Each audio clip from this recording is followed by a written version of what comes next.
Today, we're going to be talking about how touch affects the immune system.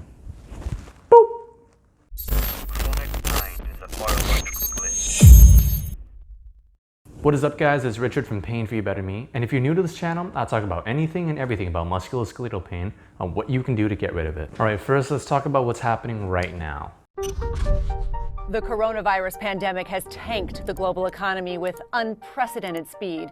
Millions out of work, markets plunging, business slammed to a screeching halt. Everybody gets to make their own choice. If you're scared, stay home. And it is But quite a lot I'm not scared, boring, and I don't want to stay home. People are dying at such a rate that is cemeteries have been already struggling to keep up. significant recession sitting out in the hallways because we are full. Disneyland and homes across the country have been overwhelmed. The inability to actively see our friends, family, and loved ones who aren't at home with us has no doubt affected our mental health and our psyche.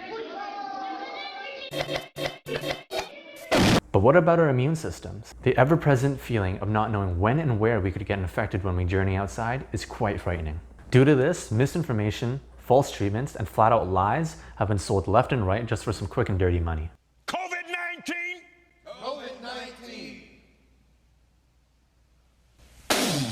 So besides exercise and maintaining a balanced diet, you may be wondering what other things you can do to boost your immune system. One way is the power of touch. Touch can actually have a very positive effect on our immune systems. And it's something that some of us have been lacking since the start of the COVID-19 crisis, especially if you live alone, or if you live away from other people, or if you're a frontline healthcare worker who can't be exposed to anyone else. All right, so here's how touch boosts your immune system. When we were little babies, our mothers had to take care of us in every single way possible. We couldn't feed ourselves, we couldn't think for ourselves, we couldn't even wipe our own butts. So leave it up to the greatest caretakers in the world to help facilitate our healthy development and growth. A healthy, effective relationship, and that's effective with an A, between a parent and a child can help with stress reduction through the power of touch. You doctor yet? No, Dad, I'm 12. Talk to me when you doctor.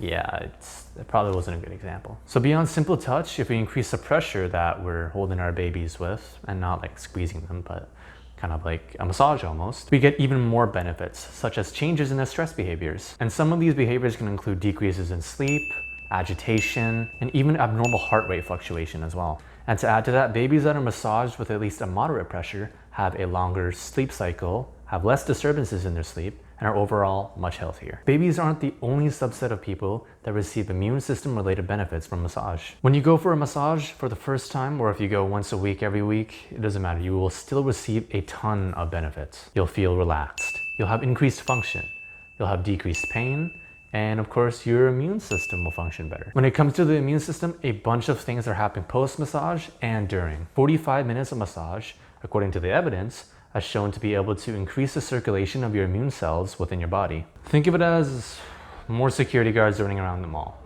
The more that you have of them circulating, the better chance that they'll be able to watch a crime occur. What massage can also do is reduce the amount of inflammatory cytokine production. Now you're thinking, what does that mean? So inflammatory cytokines are basically signals that help start an inflammatory response. Under normal conditions, when you're healthy and uninjured, you don't really need this. That way your body can redirect more of its energy towards other things like resting and digesting. So when you do get a massage that's not too hard and not too soft, but right at a moderate pressure, you do receive a huge measurable benefit. Both the amount and the activity of natural killer cells will go up. So another method of stress buffering is through social support. Perceived social support has been hypothesized to be a very good stress buffer in preventing the pathogenic effects of stress. So a study came up with the idea of using hugging as a form of social support to test whether or not it would decrease the symptoms of an upper respiratory infection. So researchers took these participants and then infected them with the common cold. So hopefully they got paid for that, because I don't think I would take a cold for free. Those that received greater support through more hugs, and I'm guessing better hugs too, showed less severe signs of illness. But you must be wondering how hugging has anything to do with the immune system. Well, how it works is basically through stress reduction. If you have less stress, your immune system will be happier. Learning to deal with stress when it comes our way is very important so that we can keep our immune systems in check. So let's say you got a huge promotion at your job. That is a big change, and that's going to be a stressor for your body, whether you're excited or you're frightened or both. Any type of change in our environment is considered a stressor. Our immune systems are intricately affected by stress. If we take acute stress, for example, our innate immunity gets heightened, but our adaptive immunity is somewhat slowed down. Innate immunity is essentially a general immune response. Think of it as the town sheriff in a western little old country road town. The town sheriff would be responsible for upholding the law. Generally speaking, he wouldn't be going after anyone per se, but he would apprehend anyone that's kind of in his way that he happens to come across. Adaptive immunity can be thought of as like special forces.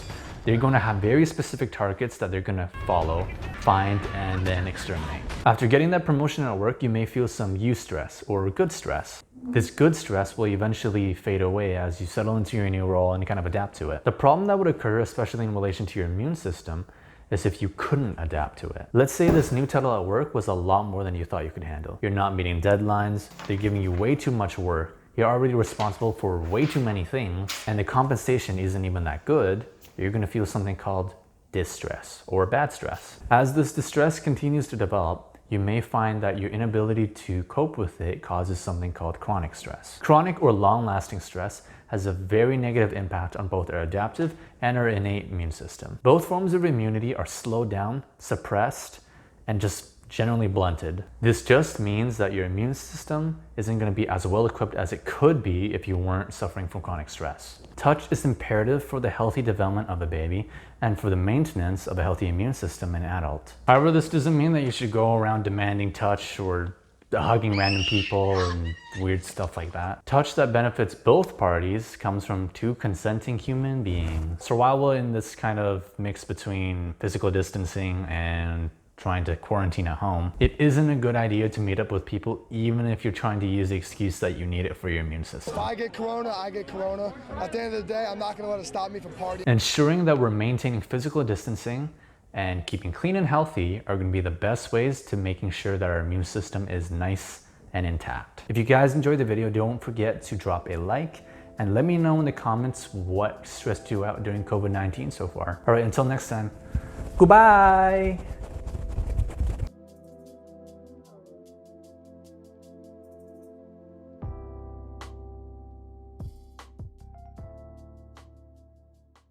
If I get corona, I get corona.